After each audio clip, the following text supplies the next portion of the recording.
Lepas Berhujan!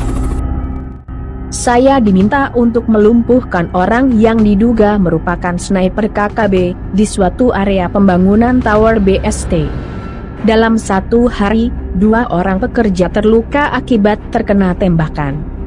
Walau kegiatan pembangunan sudah dihentikan untuk sementara, sampai hari ini, 6 pekerja lainnya masih terjebak di sekitar lokasi.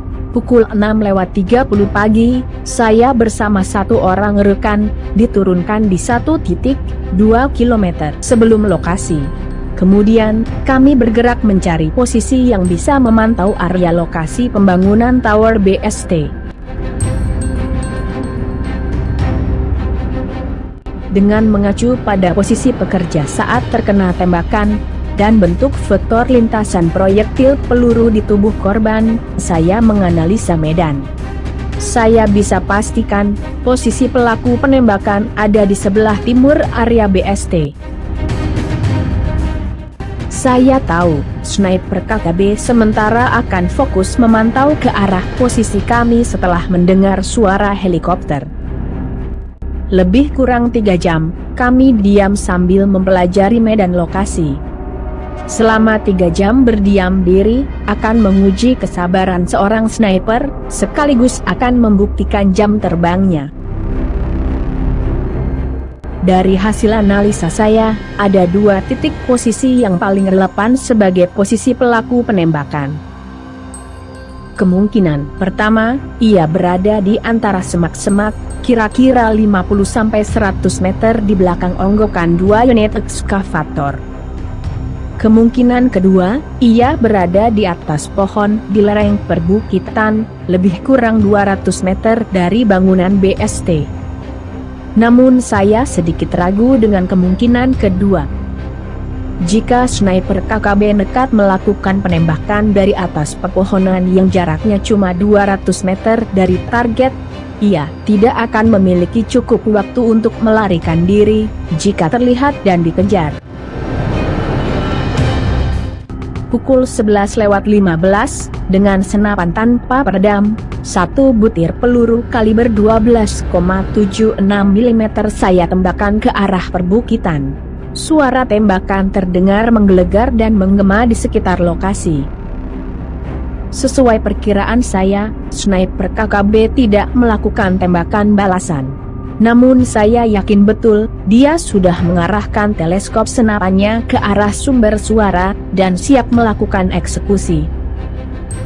Untuk mengurangi konsentrasinya, kami harus diam setidaknya 20 menit. Dalam waktu 20 menit, konsentrasi mata dan kestabilan tangannya akan menurun. Menit ke-25, saya bangkit dan berlari di posisi terbuka, kemudian berputar ke arah kiri, sejauh 40 meter dari posisi kami. Baru beberapa meter berlari, tembakan sniper KKB pun melesat 2 meter di belakang saya. Saya berlindung di balik batu-batuan. Setelah berdiam diri sekitar 20 menit, saya berangsur mundur ke belakang, dan bergerak mendekati rekan saya di posisi semula. Syukur, ternyata rekan saya berhasil menemukan posisi sniper KKB saat menembak saya tadi. Saya pun merancang umpan jitu, yang pasti akan ditelan bulat-bulat oleh sniper KKB. Saat ini, sniper KKB pasti sedang berkonsentrasi total memelototi teleskop senapannya, menunggu kepala saya muncul dari balik batu. Pakaian kamuflase saya buka. Kemudian kami isi padat dengan semak-semak. 1 batang ranting kayu kami selipkan di tengah sebagai pegangan tangan. Setelah boneka sniper selesai, rekan saya minta bergerak dengan membawa boneka sniper ke posisi saya bersembunyi tadi. Kemudian, dengan berjalan menunduk di antara batu-batuan, ia menggerak-gerakan boneka sniper. Saat berhenti seolah akan menembak, 1 tembakan sniper KKB melesat mengenai bahagian kepala boneka bonekaan. Semburan api senapannya memandu teleskop saya.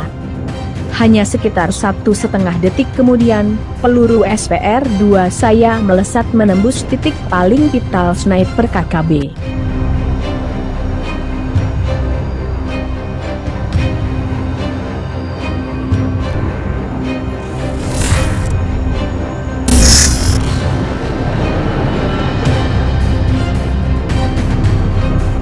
Kurang lebih 40 menit kemudian, helikopter penjemput datang.